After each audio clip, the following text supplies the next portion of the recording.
வணக்கம். அரசியல் ஆரம்பம் நிகழ்ச்சிக்கு உங்களை வரவேற்கிறேன். மக்களவை தேர்தல் நெருங்கக்கூடிய சூழலில் ரஃபேல் விவகாரம் மீண்டும் பூதாகரமாக உருவெடுத்திருக்கிறது. இந்த விவகாரத்தை பொறுத்தவரைக்கும் பிரதமர் மோடி உளவாளியாக செயல்பட்டிருக்கிறார் என்று ராகுல் காந்தி பகிரங்க குற்றச்சாட்டை வைக்கிறார்.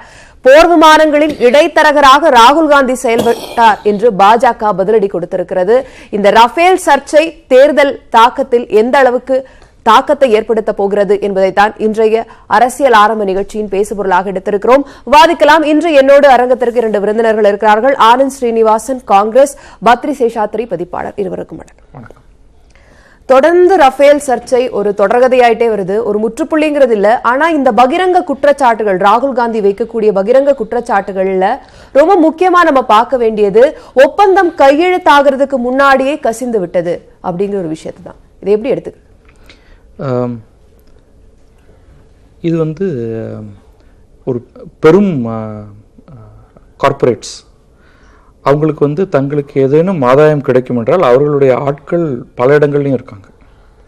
முக்கியமாக மினிஸ்ட்ரீஸ்ல இருந்தெல்லாம் எந்தெந்த மாதிரியான ஒப்பந்தங்கள் எங்கே நடக்கப் போகிறது, எங்கே லைசன்ஸ் வெளியில் வரப்போகிறது, இது எல்லாவற்றுக்குமான தகவல்களை பெறுவதுங்கிறது இந்தியாவில் கடினம் கிடையாது.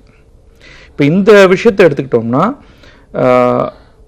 பிரதமர் பிரான்ஸுக்கு போகும்பொழுது ரஃபேல் விமானங்கள் தொடர்பாக ஒரு ஒப்பந்தம் கையெழுத்தாகும், அதில் 20% ஆஃப்செட் கிளாஸ்னு இருக்கு. அந்த விதத்தில் அந்த 20% தொகை இந்தியாவில் முதலீடு செய்யப்பட வேண்டும் அப்படிங்கிறது அனில் அம்பானி தவிர இன்னும் பலருக்கும் தெரிந்திருக்கும்னு நான் நினைக்கிறேன். அதில் அனில் அம்பானி அங்கே தொடர்பு கொண்டு நான் தசோ நிறுவனத்தோடு ஒரு ஒப்பந்தம் செய்து கொள்ள விரும்புகிறேன் அப்படிங்கிற மாதிரி அவர் ஏதோ பேசியிருக்கார். இது பிரதமரே கூப்பிட்டு அவரை சொன்னாரா அப்படின்னா அதற்கான ஆதாரங்கள் எதுவும் நமக்கு இருக்கிறதா தெரியல. இல்ல, டசோ நிறுவனத்தோட நடந்த அந்த ஒப்பந்தத்தை குறித்து, அந்த ஒப்பந்தத்தை கையெழுத்தானது முன்னாள் பிரான்ஸ் அதிபர் ஒர்லாந்தோ அவர் சொல்லியிருந்தாரு. இந்த ஒப்பந்தம் மோடி அரசு அப்ப பாஜக அரசுடைய நிர்பந்தத்தின் பேர்ல தான் டசோவோட இந்த ஒப்பந்தம் செய்யப்பட்டிருக்கு. அதுவே ஒரு பெரிய திருப்பு முறையா அமைஞ்சு. ஒப்பந்தம் பத்தி இல்ல, டசோ நிறுவனம் அனில் அம்பானியுடைய நிறுவனத்தோட ஒரு ஒப்பந்தத்தை ஏற்படுத்திக் கொள்ள வேண்டும் என்பதாக எங்களுக்கு ஒரு அழுத்தம் வந்தது அப்படின்னு ஒல்லாந்தே சொல்லியிருந்தார். அதற்கு பிறகு மற்றவர்கள் அப்படியெல்லாம் ஒன்றுமில்லை, டசோ நிறுவனம் யாருடன் வேண்டுமானாலும் ஒப்பந்தம் செய்து கொள்ளலாம் என்பதாகத்தான் இருக்கு அப்படிங்கிற மாதிரி பதில் அதுக்கு பிறகு வந்தது. ஒல்லாந்தே நிச்சயமா அதை சொன்னார். எங்களுக்கு ஒரு அழுத்தம் வந்தது, அதனால நாங்க அணில அதுவும் பிரான்ஸ் அரசு இங்க டசோ நிறுவனம். இப்ப டசோ நிறுவனம் இப்ப என்ன சொல்லும் அப்படிங்கிறது நமக்கு தெரியாது. ஆனா இதுல நிச்சயமாக குற்றச்சாட்டு வைக்கப்படுகிறது கட்டாயமா. அதனாலதான் தினம் தினம் இன்றைக்கு பாத்தீங்கன்னா ஹிந்துல தொடர்ந்து என்றாம் கட்டுரைகளாக எழுதிட்டு இருக்காரு. இந்த தொடர் கட்டுரை, அந்த கட்டுரையோட இன்னைக்கு எந்த விதத்திலுமே பெட்டர் டேர்ம் இது கிடையாது அப்படிங்கிற ஒரு வெளிப்படையான ஒரு அறிக்கை தான் அந்த. ஆமா, இன்றைக்கு நிறைய பக்கங்களா எடுத்து அதுல போட்டிருக்காரு. இது இதோட முடிய போறது இல்லை, இன்னும் நிறைய குற்றச்சாட்டுகள் 2 பக்கமும் வரப்போகிறது நிச்சயமாக. இது குற்றச்சாட்டுகளை எதிர்கொள்ள தயாரா இருக்கிற மாதிரி அவருடைய பதில் இருக்கு. ஆனா நடந்த ஊழல்களே மிகப்பெரிய ஊழல் அப்படிங்கிறது காங்கிரஸ் வைக்கக்கூடிய ஒரு மிகப்பெரிய குற்றச்சாட்டு பாஜக மேல. இந்த குற்றச்சாட்டுகள்ல ஒப்பந்தம் கையெழுத்தாகிறதுக்கு முன்னாடி இது கசிந்து விட்டது அப்படின்னு ராகுல் காந்தி ஏர்பஸோட மெயிலை மேற்கோள் காட்டி குறிப்பிடுறாரு. இதுல இருக்கக்கூடிய முரண், அனில் அம்பானி நான் பிரெஞ்சு டிஃபென்ஸ் மினிஸ்டரே முன்னாடி பார்க்கலன்னு தான் முன்னாடி ஸ்டேட்மெண்ட் கொடுத்தாரு. ஸோ ஏர்பஸ் மெயிலுங்கிறது நீங்கள் ஃபஸ்ட்டு அவர் போய் பார்த்தாருங்கிறதே ஒரு டிஃபென்ஸ் மினிஸ்டரை பார்த்தாரு. ஏர்பஸ்லேயும் ஃப்ரெஞ்சு கவர்மெண்ட்டுக்கு தான் பெரிய ஸ்டேக்கு, டசால்ட்லேயும் பெரிய ஸ்டேக்கு ஃப்ரெஞ்சு கவர்மெண்ட்டோடது தான். ஸோ ரெண்டுமே டிஃபென்ஸ் மினிஸ்டர் தான் டீல் பண்ண போகிறார்.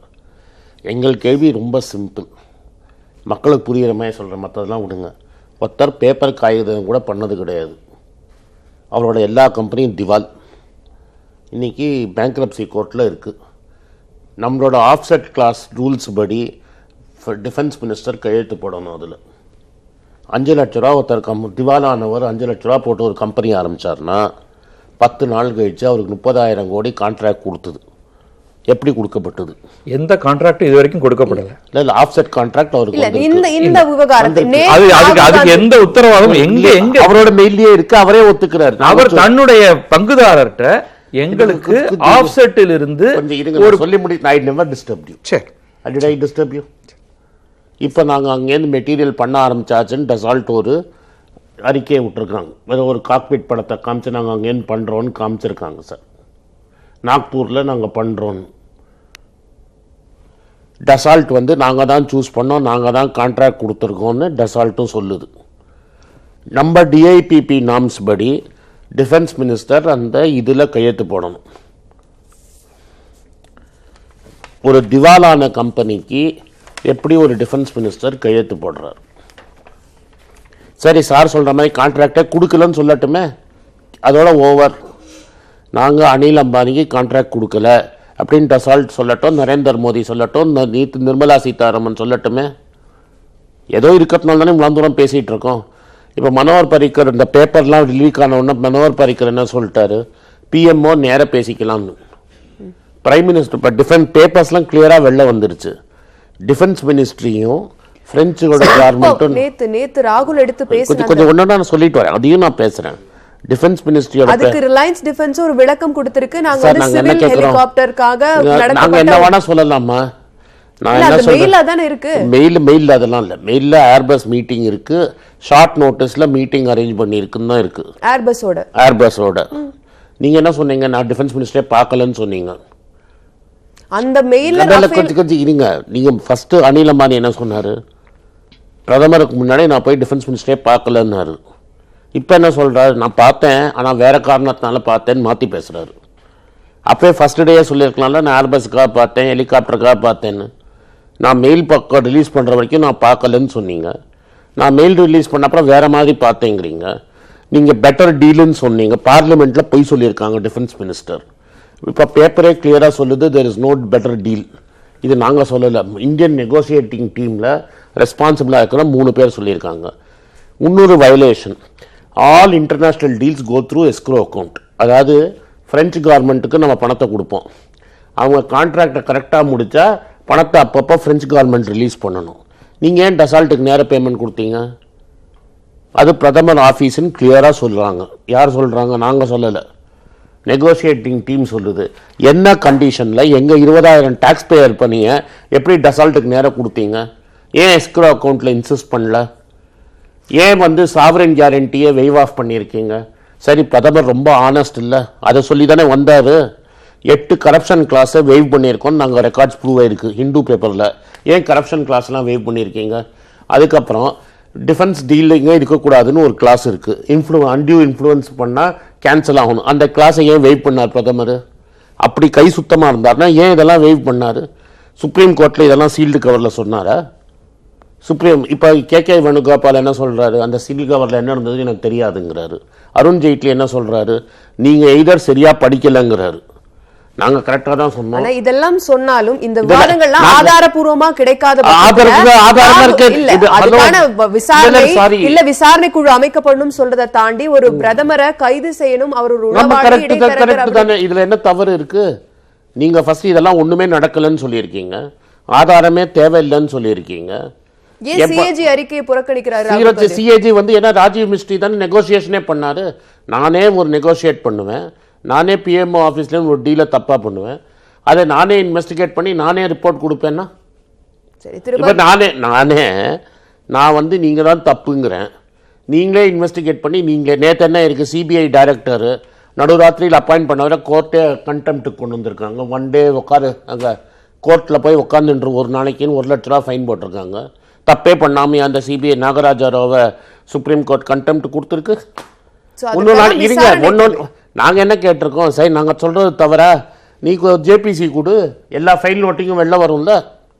ஜேபிசின்னா என்ன, டிஃபென்ஸ் மினிஸ்ட்ரியில் அந்த இருக்கிற எல்லா பேப்பரையும் உலகம் மக்களுக்கு காட்டேன். இப்போ ஒன்ஸ் வந்துடுச்சு வெளில. இல்ல இந்த மாதிரி கான்ஃபிடென்ஷியல் விலை நிர்ணயம், விலை ஒரு நாட்டினுடைய பாதுகாப்பு சம்பந்தமான விஷயம் நாங்கள் என்ன சொல்கிறோம், அதெல்லாம் பிரெஞ்சு பிரசிடென்ட்டே கிளியராக சொல்லியிருக்கார், திரும்பி ராகுல் காந்தி சொல்லியிருக்கார், மேக்ரான் சொல்லியிருக்காரு.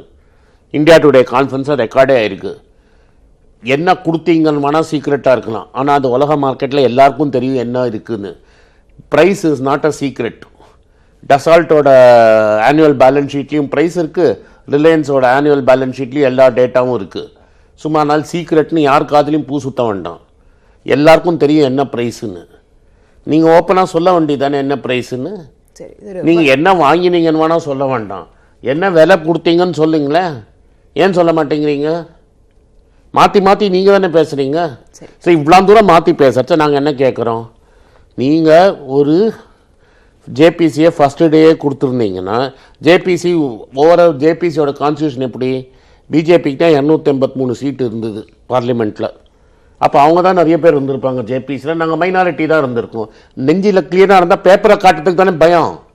நீங்கள் தானே மெஜாரிட்டி இருந்திருப்பீங்க ஜேபிசியில். நீங்கள் தானே ஜேபிசி சேர்மனும் உங்கள் கையில் தானே இருந்திருக்கும். உங்கள் சேர்மனை வச்சுக்கிட்டு நீங்கள் மெஜாரிட்டி இருக்கிற கமிட்டிலேயே உங்களுக்கு போட தைரியம் இல்லைன்னா நெஞ்சில் கனம் இருக்குன்னு தானே அர்த்தம் ஆகுது. சரி, நம்ம அதாவது ஜேபிசி காட்டுறது ஏன் இன்னும் தயக்கம் காட்டுறீங்கிற ஒரு கேள்வியை முன்வைக்கிறாரு. அதோட சேர்ந்து இந்த ஒப்பந்தத்தை பொறுத்த வரைக்கும் நிறைய விதிமுறைகள் மீறப்பட்டிருக்கு, அதாவது 8 வயலேஷன். அதே மாதிரி நாடாளுமன்ற நிலைக்குழு, டெண்டர், மதிப்பீட்டு குழுன்னு எந்த ஆலோசனையும் இல்லாமல் பிரதமருடைய அலுவலகமே நேரடியா இந்த ஒப்பந்தத்துல கையெழுத்திட்டு இருக்கு, தலையிட்டு இருக்குங்கிறதா மிகப்பெரிய குற்றச்சாட்டு. பொதுவாக பிரதமருடைய அலுவலகம் நேரடியாக இந்த மாதிரி விஷயங்களில் ஈடுபடாது. ஆனால் இந்த இராணுவ ப்ரொக்யூர்மெண்ட் அப்படிங்கிறது வந்து பல ஆண்டுகளாக தடைபட்டிருக்கக்கூடிய ஒரு காரணத்தினால, அதன் காரணமாக இராணுவ தளவாடங்கள் வரல அப்படிங்கிற ஒரு காரணத்தினால நான் சொல்லப்படுற காரணத்தை சொல்றேன். முதல் 1996க்கு சுகாய் வாங்கினதுக்கு பிறகு மன்மோகன் சிங் தான் இந்த அடுத்த போர் விமானங்கள் வாங்குறதுக்காக பிரான்ஸோட ஒப்பந்தம் போடுறாரு. அந்த ஒப்பந்தத்தின் பிரகாரம் 126 போர் விமானங்கள் வாரதா இருந்தது. உண்மையை சொல்லணும்னா அதுல 18 போர் விமானங்கள் முழுசா தயார் பண்ணி அவங்க தரப்புல இருந்து தரதும், 108 வந்து நம்ம தரப்புல தயாரிக்கப்பட்டதாகவும் இருந்தது. ஆனா இந்த அத்தனையும் மாறிக்கு அதற்கு கொடுக்கப்பட்ட ரீசன் வந்து காலாவதி ஆயிடுச்சு, அதனால புதிய ஒப்பந்தம் போடப்பட்டுச்சு அப்படின்னு. மேக் இன் இந்தியா, டிஜிட்டல் இந்தியான்னு சொல்லிட்டு பிரான்ஸ் கிட்ட தானே நம்ம எடுத்து கொடுக்க போறோம். கரெக்ட். இது எல்லாமே வந்து கான்ட்ரவர்ஷியலான விஷயங்கள், பலவற்றை இதை பத்தி பேசலாங்க. இதுல ஒரு அன்பார்ச்சுனேட் திங் என்னன்னா வந்து, ஒரு கட்சியை ரெப்ரசன்ட் பண்ணி பேசும்பொழுது ஒருவர் சொல்வதற்கும் நான் சொல்வதற்கும் நிறைய வித்தியாசங்கள் இருக்கு. நான் வந்து 2 பக்கமும் என்ன எனக்கு தோன்றதுங்கிறத வைத்துக்கொண்டு தான் நான் சொல்ல முடியும். HAL-ஆல இவற்றையெல்லாம் தயாரிக்க முடியுமா அப்படிங்கிற ஒரு கேள்வி ஒன்று இருக்கு. நம்முடைய நாட்டு நிறுவனத்தையே நம்ம வந்து அவமதிக்கும் விதமாக பேசக்கூடாது அப்படிங்கிறதும் இருக்கு. ரெண்டுத்தையும் ஒரு சேர பார்க்கணும். அவசரமாக உங்களுக்கு பொருட்கள் வேண்டுமென்றால் தசோவிடமிருந்து வாங்குவது என்று முடிவு செய்துவிட்டால் 36 விமானங்களை தசோவிடமிருந்து வாங்கி கொண்டு மீதியை அவர்களே செய்து தரட்டும், ஆனால் அதற்கான பொருட்களை இந்தியாவில் தயாரிக்கட்டும் என்று இவர்கள் மாற்றி இருக்கிறார்கள். இல்ல, அதுல ஒன்றும் குறை இருக்கிற மாதிரி எனக்கு தெரியல. இல்ல சாரி சார், இந்த 36க்கு மேல எக்ஸ்ட்ரா ஒண்ணுமே கிடையாது. இல்ல இல்ல, அதான் clear. The agreement is clear. Sorry, you should read the. Normally I don't interfere, I respect you. இந்த கேஸ்ல 36க்கு மேல கிடையவே கிடையாது. நீங்க correct yourself. 36 ஓட this agreement ends. There is no transfer of technology. ஒண்ணுமே கிடையாது இங்க. சரி, 36க்கு மேல ஒண்ணும் கிடையாது. அதனால என்ன? இல்ல நீங்க மேல வரும்னு சொன்னீங்க, மேல வராது. நிச்சயமாக நீங்கள் 126 வாங்க வேண்டும் என்று முடிவு செய்து விட்டால் 126ல முதல்ல 36னா மீதி 90 ஒரு ஏதோ ஒரு கட்டத்துல நீங்க அதை வாங்கத்தான் போறீங்க. இப்ப அக்ரிமெண்ட்ல இல்லன்னு சொல்றேன். அது பரவாயில்ல, அது பிரச்சனை அது கிடையாதுங்க.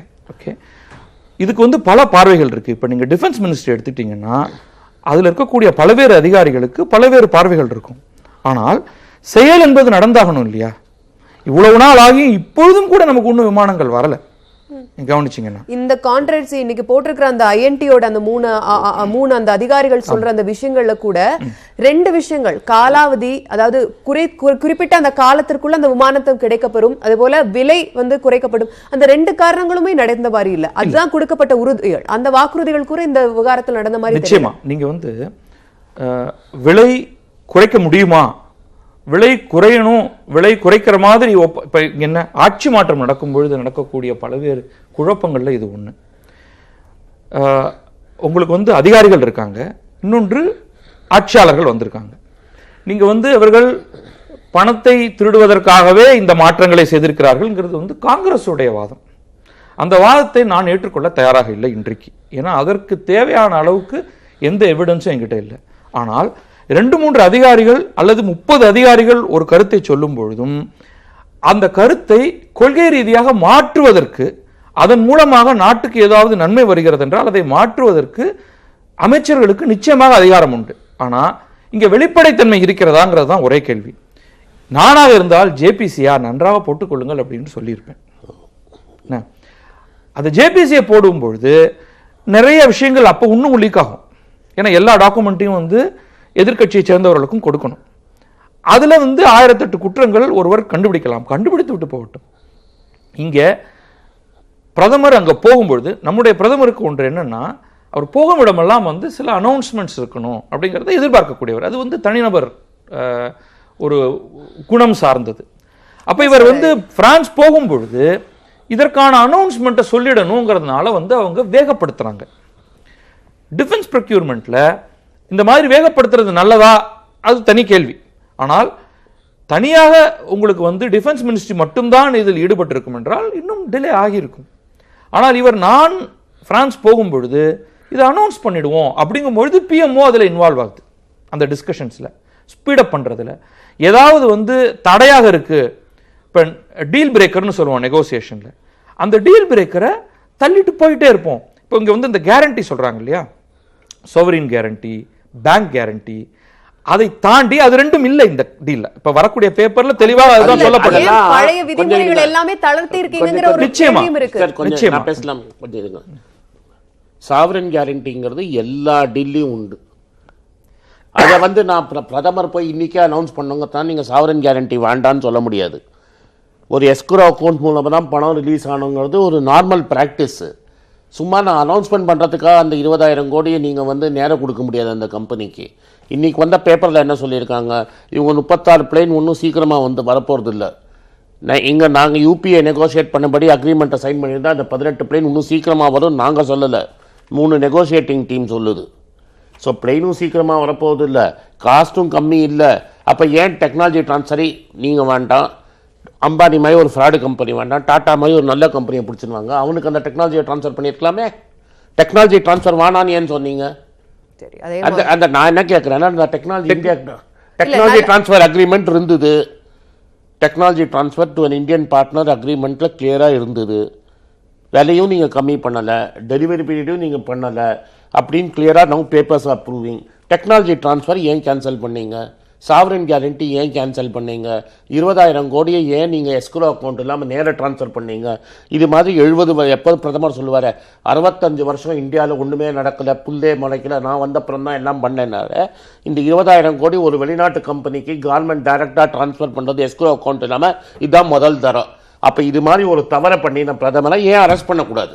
நிபந்தனைகள் ஏன் தளர்த்தப்பட்டிருக்கு? முழுமையா விதிமுறைகள் மீறப்பட்டிருக்கு. 8 வயலேஷன்ஸ் பண்ணிருக்காங்க அப்படிங்கறத ரெக்கார்ட். விதிமுறைகள் என்பதே நம்ம வந்து 20,000 கோடி மக்கள் பணத்தை எடுத்து நான் என்ன கேட்கிறேன், ஆக்சுவலி ஒண்ணே ஒன்று அதுக்கப்புறம் நீங்க சொல்லுங்க. சிம்பிள் கேள்வி, விதியும் தவிர 20,000 கோடி டாக்ஸ் பேயர் பணத்தை எடுத்து அந்த கம்பெனிக்கு நேராக பிரெஞ்சு கவர்மெண்ட் மூலமாக எஸ்க்ரோ அக்கௌண்ட்டில் கொடுக்காம 20,000 கோடி இங்கே வந்து ஹிந்துஸ்தான் ஏரோநாட்டிக்ஸ்ல சம்பளம் கூட கொடுக்கறதுக்கு உங்களுக்கு பணம் கொடுக்கல. அவன் மெட்டீரியல் அவர் அதற்கான ஒரு விளக்கத்தை தராரு. அதான் கேட்டுக்கிறேன், அந்த விளக்கம் தான்.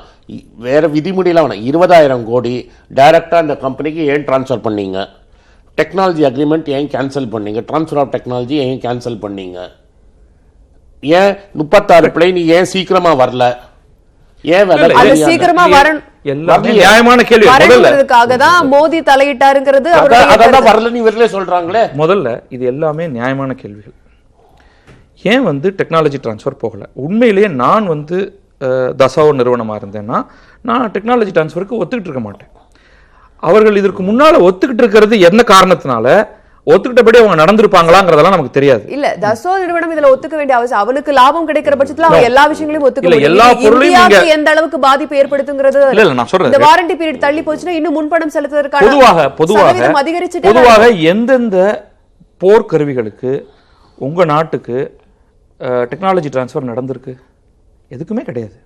ஏன்னா அதுதான் அவங்களுடைய பலமே. டெக்னாலஜியை நான் வைத்துக் கொண்டிருப்பது சார் சொல்றேன், நான் வேணா பட்டியல் விடுறேன் உங்களுக்கு. இங்க ஆவடி டேங்க் ஃபேக்டரியில இருந்து மிக் 21 சுக்கோ எல்லாமே டெக்னாலஜி டிரான்ஸ்ஃபர் ஆயிருக்கு. லாக் டவுன் கண்டிஷன்ல அது எதை வந்து நீங்க எங்க ப்ரொடியூஸ் பண்ணிருக்கீங்க? நீங்க டெக்னாலஜி டிரான்ஸ்ஃபர்னா அங்க இருக்கிற டெக்னாலஜி பண்ற ஒண்ணுமே இங்க பாருங்க. டேங்க்ங்கிறது வந்து ரிலேட்டிவ்லி ஈஸியர் டெக்னாலஜி. எந்த இப்ப வந்து நம்ம பார்க்க வேண்டியது வந்து தசோ ஒரிஜினலா ஒத்துக்கிட்டு இருந்து அது இப்ப வேண்டாம் அப்படின்னு சொன்னா ஏன் வந்து அது வேண்டான்னு சொன்னோம் அப்படிங்கிறதுக்கு அரசு நிச்சயமாக அதற்கான விளக்கத்தை தரணும். ஒன்று, அது தனியாக இருக்கட்டும். ஓகே, இங்கே மேனுஃபேக்சர் பண்ண முடியுமா? இங்கே மேனுஃபேக்சர் பண்ணால் நாம் எதிர்பார்க்கக்கூடிய தரத்துல நமக்கு கிடைக்குமா அப்படிங்கிற ஒரு பெரிய கேள்வி இருக்கு. அதனாலதான் நீங்க ஒரு பாயிண்ட் சொல்றீங்க, அந்த தரம் அப்படிங்கிற ஒரு விஷயத்துக்கு. இந்துஸ்தான் ஏரோநாட்டிக்கல் லிமிடெட் போர் விமானங்களை தயாரிக்கிறதுக்கும் கொஞ்சம் அனுபவம் வாய்ந்தவங்க. அப்படி இருக்கும்போது அந்த அந்த அந்த ஒப்பந்தத்தை ஏன் ரிலையன்ஸ் டிஃபென்ஸ்க்கு எடுத்து கொடுத்தீங்கிறதா காங்கிரஸ் நியாயமானதுதான். ரெண்டுக்கும் ஒரு வித்தியாசம் இருக்கு. இங்க முழுமையான விமானத்தை தயாரிக்கக்கூடிய ஒரு ஒப்பந்தத்துக்கு பதிலாக பார்ட்ஸை இங்க மேனுஃபேக்சர் பண்றதுக்கு வந்ததுக்கான காரணமே அந்த பார்ட்ஸை குவாலிட்டி செக் பண்ணி குவாலிட்டி கண்ட்ரோல் பண்ணி தசோ நிறுவனம் பெற்றுக்கொண்டு அவர்கள் இதை உருவாக்குவார்கள். இன்னொன்னு இந்த ஆஃப்செட் கிளாஸ்ல அந்த ரஃபேல் போர் விமானத்துக்கான பொருட்களையே தான் இங்க தயாரிக்கணுங்கிற அவசியம் கிடையாது. ஆஃப்செட் கிளாஸ் படி அவர்கள் தசோ நிறுவனத்துக்கு தேவையான வேறு எதை வேண்டுமானாலும் தயாரித்து கொடுக்கலாம். ஆஃப்செட் கிளாஸ் என்ன, 20% நாம் அவர்களுக்கு கொடுக்கக்கூடிய பணத்துல 20% இந்தியாவில் முதலீடு செய்யப்பட வேண்டும், அவ்வளவுதான். அது பின்னு ஊக்குன்னு என்ன வேணாலும் வாங்குறதுக்கு அவங்க பயன்படுத்திக்கலாம். அதை ரஃபேல் விமானத்துக்கான பொருட்களாகவே தான் வாங்கணுங்கிற அவசியமே கிடையாது. அப்ப அது ஒரு அட்வான்டேஜ் ஆயிருது. என்னன்னா நம்மிடம் இருக்கக்கூடிய தொழில்நுட்பத்தை நாம் கொடுக்க முடியும். அதுல இன்னொன்று திரும்ப திரும்ப இந்த இடத்துல அனில் அம்பானி நிறுவனத்தை முன்வைப்பதுங்கிறது ஒரு அரசியல் ரீதியாக அது ஈஸியா போயிடுது. உண்மையில அந்த ஆப்செட் கிளாஸ்ல வரத்துக்கு நிறைய நிறுவனங்களுடைய பெயர்கள் இருக்கு. அனில் அம்பானி தன்னுடைய பங்குதாரர்கள்ட்ட 30,000 கோடி ரூபாய் இருக்கு, அதுல பெரும்பங்கு நமக்கு வந்துரும் அவர் சொல்றாரே தவிர அவர் நான் என்னுடைய ஷேர் ஹோல்டருக்கு நான் என்ன வேணாலும் சொல்லுவேன். என்ன உண்மை? அது உண்மையிலே நடக்க போகிறதா? யாருக்கும் இடையில் என்ன ஒப்பந்தம் இருக்கு? அது எல்லாத்தையும் ஒரு நடுநிலையாளர்கள் சீர்தூக்கி பார்க்கணும். இந்த இடத்துல இந்த அரசாங்கத்தின் மேல குற்றமே இல்லையா அப்படின்னா நிச்சயமாக பல கேள்விகள் நம்ம கேட்க வேண்டியதுக்கு இருக்கு. இப்போ உதாரணத்துக்கு ஏன் இதை ஒரு சோவரின் கேரண்டி வழியா செய்யலை? Probably France government sovereign guarantee நான் கொடுக்க மாட்டேன்னு சொல்லியிருக்கலாம். நேரடியா பிரதமருடைய தலையீடும் மற்றும் ஒரு முக்கியமான கேள்வி. நிச்சயமா அப்ப இந்த கேள்வி இதை ஃபோக்கஸ் பண்றதை விட்டுட்டு நீங்க பிரதமர் ஒரு திருடன், பிரதமர் ஒரு உளவாளி இப்படி எல்லாம் சொல்ல ஆரம்பிச்சா டிஸ்கஷன் வேற திசையில போயிடும். அதேதான் சொல்ல போறாங்க. பிரதமர் டிஸ்கஷன் வந்தா இந்த பேச்சுவார்த்தையே கிடையாது. அவங்க பதிலுக்கு நீ திருடன் சொல்ல போறாங்க. நாம நியாயத்தை நோக்கி போவே கூடாது. போதுமானவர்களுடைய இடைத்தரகர் தான் ராகுல் காந்தியை பாஜக பதிலடி கொடுத்திருக்காங்க. சோ இந்த இதை ஒட்டியே என்னுடைய கடைசி கேள்வியும் கேட்டுறேன். தேர்தல் நெருங்கக்கூடிய நேரத்துல பாஜக கையில் எடுத்திருக்கக்கூடிய ஒரே ஆயுதம் ரஃபேல் அப்படிங்கறதா காங்கிரஸ் கையில் எடுத்திருக்கக்கூடிய ஒரே ஆயுதம்ங்கிறது ரஃபேல் அப்படிங்கறதா பாஜகவுடைய பார்வை. நிச்சயமாக. ஏன்னா எப்ப ஊடகத்துல இவ்வளவு விஷயங்கள் வர ஆரம்பிக்குதோ அப்ப மக்கள் மனசுல ஒரு சந்தேகம் வர ஆரம்பிக்கும். அப்ப இது காங்கிரஸை பொறுத்தவரை இது ஒரு மிகப்பெரிய வெப்பன். உண்மை என்ன அப்படிங்கறத தாண்டி இது எந்த விதத்துல சேர வாரி இறக்க முடியுமோ அதை கட்டாயமாக காங்கிரஸ் செய்யும். பாரதிய ஜனதா இதே நிலையில இருந்திருந்தா பாரதிய ஜனதாவும் இதையே தான் செய்திருக்கும். காங்கிரசும் பாரதிய ஜனதாவும் இடம் மாறி இருந்தார்கள் என்றால் இதேதான் செய்திருப்பார்கள். நீங்க சொல்றதுன்னா காங்கிரஸுக்கு போஃபர்ஸ் மாதிரி பாஜகவுக்கு ரஃபேல் நிச்சயமாக. இது மட்டும் எங்களோட மெயின் ஃபோக்கஸ் கிடையாது. மினிமம் இன்கம் கேரண்டின்னு நாங்கள் ஒரு ஸ்கீம் அனௌன்ஸ் பண்ணியிருக்கோம். அதுதான் எங்களோட பிகஸ்ட் வெப்பன். இது கிடையாது ஊடகங்கள். இது முதல் நாள்லயே இவங்க பத்ரியோட அட்வைஸை கேட்டு பிரதமர் ஜேபிசி போட்டிருந்தா இவ்வளவு தூரம் நாங்கள் பேசியிருக்கவே மாட்டோம். முதல் நாள்லயே நாங்கள் ஒரு வாட்டி ஜேபிசி கன்சீட் பண்ணியிருக்கோம். 2G இருக்கட்டும் எங்கேயா இருக்கட்டும் நாங்கள் கன்சீட் பண்ணியிருக்கோம். காங்கிரஸ் கவர்மெண்ட் செக்யூரிட்டி ஸ்கேமா இருக்கட்டும் போஃபர்ஸா இருக்கட்டும் எல்லாத்துக்கும் நாங்கள் கொடுத்துருக்கோம். நீங்க ஃபர்ஸ்ட் டே காங்கிரஸ் என்னைக்குமே ஸ்கேமே இல்லங்கறத அவங்க சொல்றாங்க. அத ஜேபிசி முடிவு பண்ணிட்டோமே. சோ அது ஸ்ட்ராட்டஜிக் மிஸ்டேக். உன் நெஞ்சில கதம் இருக்கறதால தான் துடிறதால தான் நீ ஒத்துக்க மாட்டேங்கிறீங்க. நாங்களா சொல்றோம். யஷ்வந்த் சின்ஹா சொல்றாரு. யஷ்வந்த் சின்ஹா எங்கால இத்தனால ஆயிட்டாரு. எங்கால ஆட இத்தனை நாள் அவரோட மகன் இன்னும் மினிஸ்டரா இருக்காரு சார். அதான் என்ன மகனுக்கும் தந்தைக்கும் ஒரு இருக்காரு. யாரோட சீட்ல ஜெயிச்சிருக்காரு? யஷ்வந்த் சின்ஹா விட்டு கொடுத்த சீட்டை தான் ஜெயிச்சிருக்காரு. அருண் ஷோரி யாராளு? இவங்கெல்லாம் பிஜேபியில இருந்து வெளில போய் நடந்திருக்குன்னு சொல்லியிருக்கிறார். கூட இருந்து மோதிக்கா சப்போர்ட் பண்ணவங்கலாம் யார்? யஷ்வந்த் சின்ஹா மோதிக்கா கேம்பெயின் பண்ணவர், அருண் ஷோரி மோதிக்கா கேம்பெயின் பண்ணவர். அவங்களே சொல்றாங்க ஏதோ நடந்திருக்குன்னு. ஏதோ காங்கிரஸ் மட்டும் சொல்லுதுங்கிறீங்க. ஜேபிசியை முன்னாடி நீங்க கான்ஸ்டியூட் பண்ணி இப்போ நெஞ்சில கனம் இல்லைன்னா எல்லா பேப்பரையும் கொடுத்துருந்தீங்கன்னா இவ்வளவு தூரம் பெருசா இருக்காது. சரி, உங்களுக்கு now it is too late. முன்னாடியே ஜேபிசி பண்ணியிருந்திருக்கலாம். இப்ப நிச்சயமாக ஒத்துக்க மாட்டாங்க ஜேபிசி. இன்னும் over term of the parliament is over chief. சரி, நன்றி. அரங்கத்திற்கு வந்து உங்களுடைய கருத்துக்களை பகிர்ந்து கொண்டமைக்கு நன்றி. ரஃபேல் விவகாரம் பூதாகரமாக வெடித்திருக்கிறது. இந்த விவகாரத்தில் ஜேபிசி தாக்கல் செய்ய வேண்டும் என்பதுதான் காங்கிரசினுடைய வாதமாக இருக்கிறது. ஊழலே நடைபெறவில்லை என்கிறார்கள் பாஜகவினர். தொடர்ந்து விவாதிக்கலாம் மீண்டும் ஒரு அரசியல் ஆரம்ப அரங்கத்தில். நன்றி.